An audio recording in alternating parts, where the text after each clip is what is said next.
Good day, everyone. Praise be to Jesus and Mary.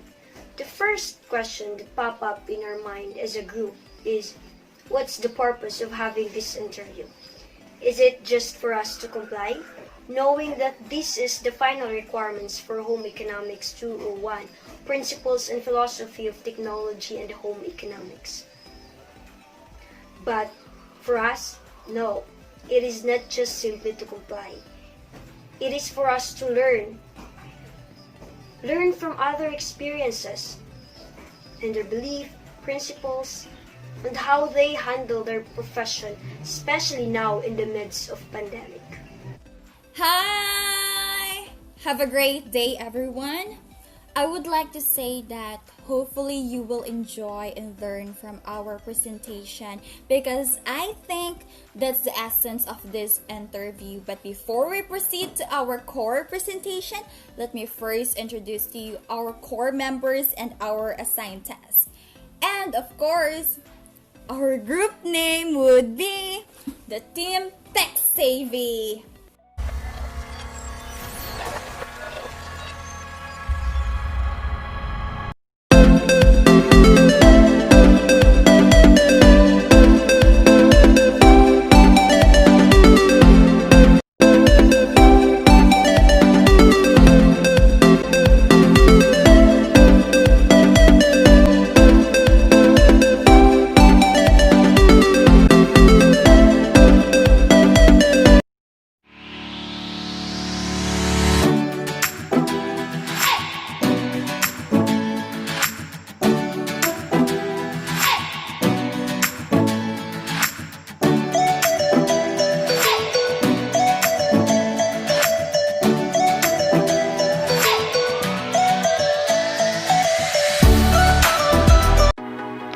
Now, join with us as we go to the places where we conduct our interview. First stop is in Magsaysay, Misamis Oriental, where Kibungsud National High School was located, which we will interview one of their teacher for the formal sector. And Ma'am Rosa Del Baja will be our interviewer.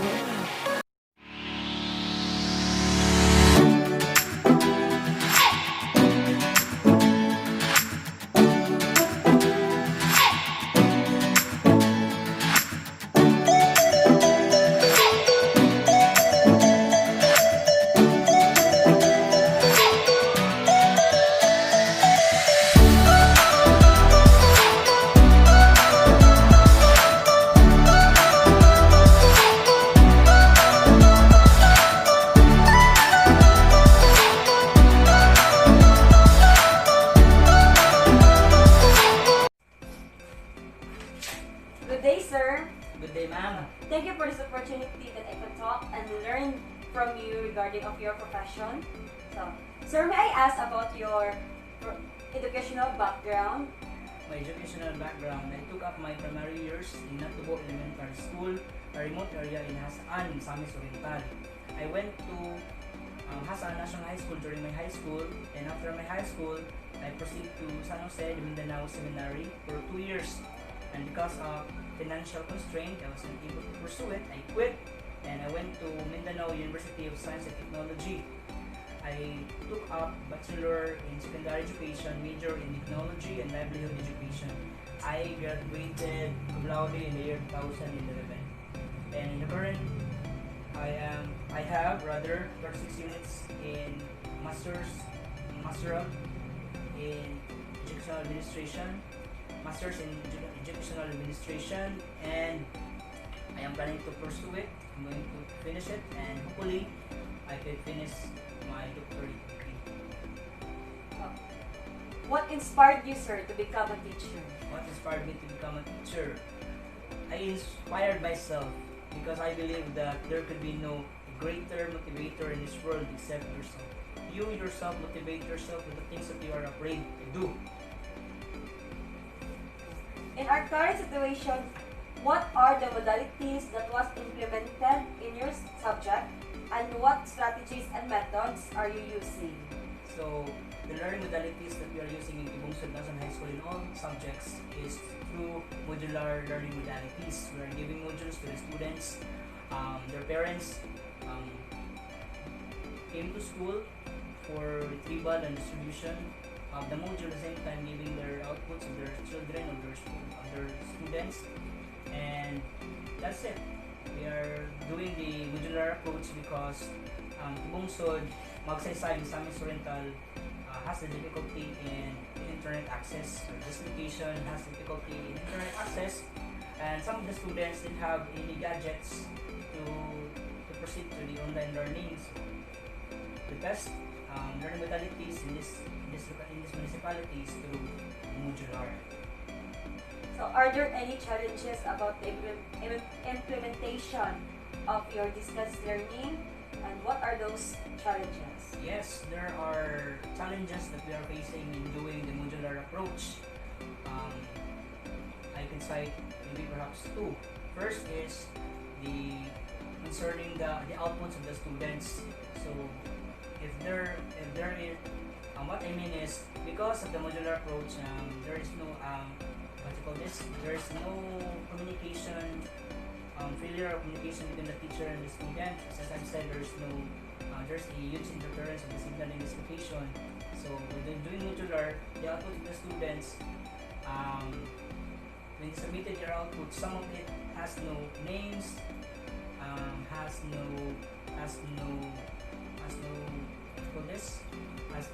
level or what activity that they are answering, so it gives confusion to the teachers. And then aside from that, the number two that I could cite as a problem during doing the modular approach is when I give information to the parents to tell their students, to tell their children about something that's very important in our learning. Some of the students didn't receive the exact information that I give to their parents. So there's a communication gap. Sir, I'm just a little bit curious. If you have any, do you have any sorts of saying or philosophy that guides you towards your current status right now as an educator? As an educator, I believe in the saying that goes Kaizen, a Japanese word that states passion for perfection. Passion for perfection is simple things. As an educator, you have to excel, you have to do things that make you excel, even if it's a little thing or a big thing. You have to do it by doing your best, everything that you do. That's Kaizen. Thank you for your time, sir, and for your effort in answering my questions. May God bless you, sir.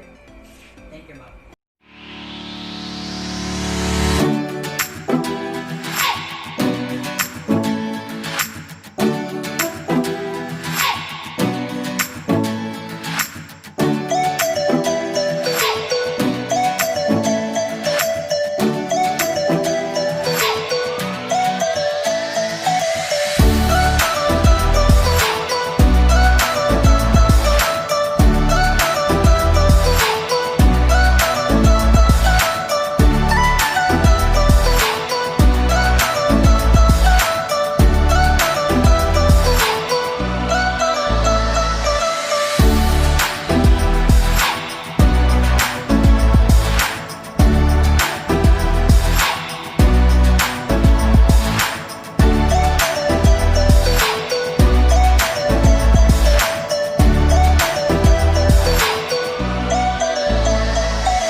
responsible, I am always trying to prepare lessons that will provoke the curiosity of the learners. So, during my classes, learners will solve problems in the classroom similar to those they will encounter in their everyday lives. Okay, ma'am. Thank you for your answer. So, here is as an ALS implementers or as an ALS mobile teacher. What are those difficulties you've encountered for this school year? As an ALS mobile teacher, the problems or the difficulties that I have encountered is, first is that there is no face-to-face interaction between the teacher and the learner. But also they don't have internet connection. So it is very impossible for us as an ALS implementer to not have a face-to-face interaction among them.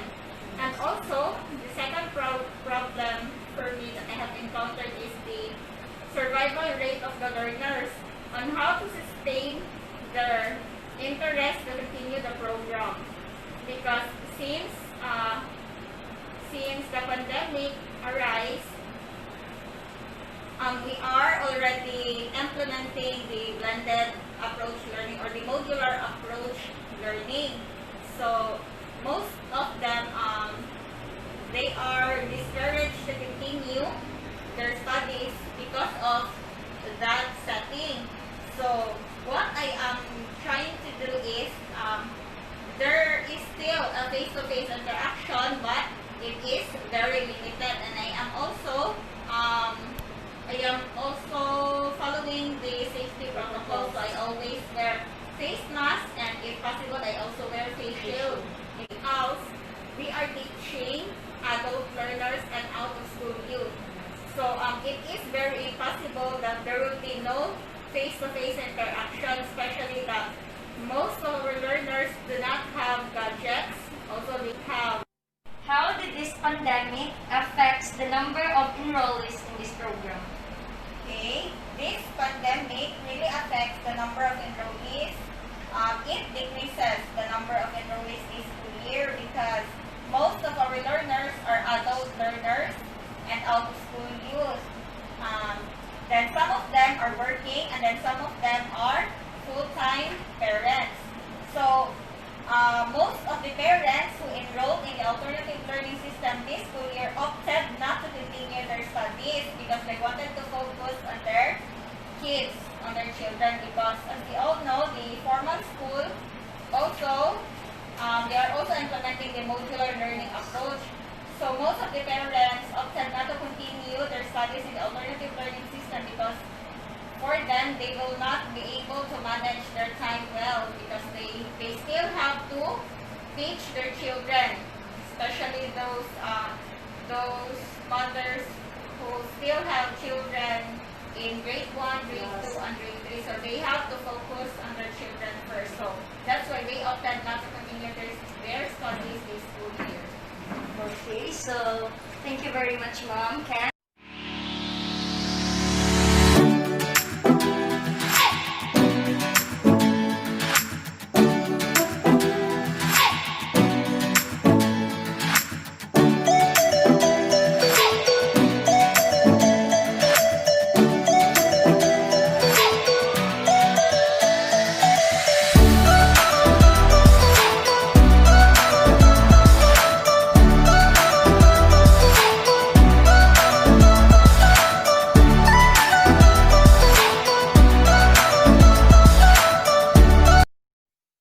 Good morning, everyone. So we will be interviewing the District Alternative Learning System Coordinator, Sir Romel Abang. Sir? Yes, sir. Good morning, everyone. By the way, I'm Romel C. Abang, the District ALS Coordinator of Division of El Salvador City, District 1. I've served DepEd for 5 years and 4 months. But before I got hired as a regular employee, I was a instructional manager for almost 3 years, way back since 2013. I was assigned in Mulugan and in San Francisco de Asis and in Maya. Thank you, sir. So here is your first question. What are your preparation before the opening of the school year classes? The preparation of alternative learning system in Division El Salvador City is in line with the memo from national to down to region to division. So in our enrollment, we have 3 ways of enrollment. First one is the online using the Google Forms. Second one is the Dropbox that we place Dropbox in the city hall and barangays and markets. The third is house-to-house enrollment. But in the first 2 weeks, since we don't have allowed to go to their house, so we tried the 2 options only. Dahil sa makita namo, dili gid siya successful, dili makita tanan ang learner. So by the approval of also with this IATF and the city, we are conducting the house-to-house enrollment, which is very big help to increase our enrollment. Second question.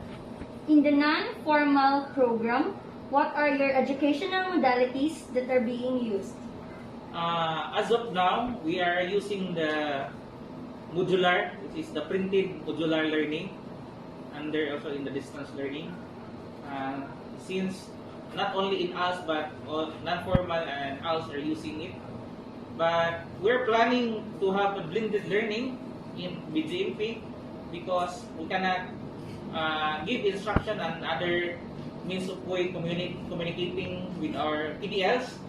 So we ask our city mayor, we also supported the give and equipment so that we can start our online learning.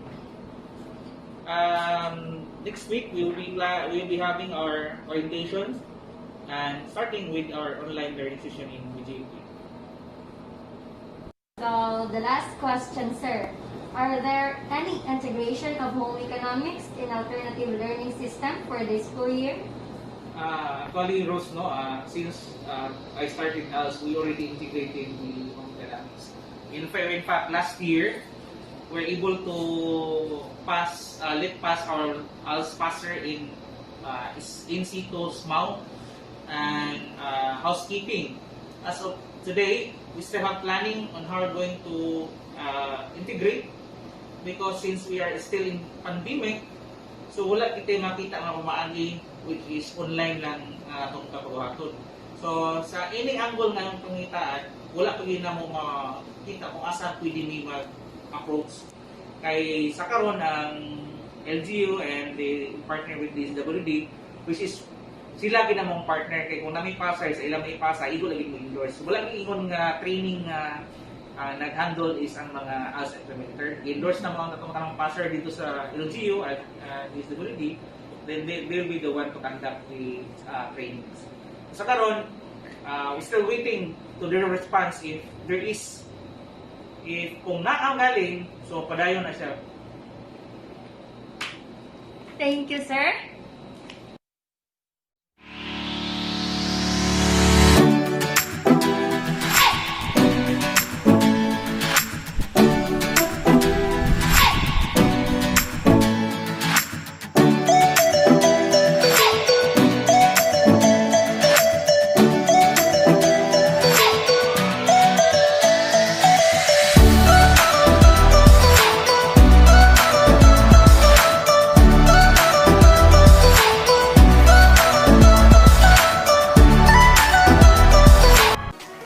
The mediocre teacher tells, the good teacher explains, the superior teacher demonstrates, the great teacher inspires.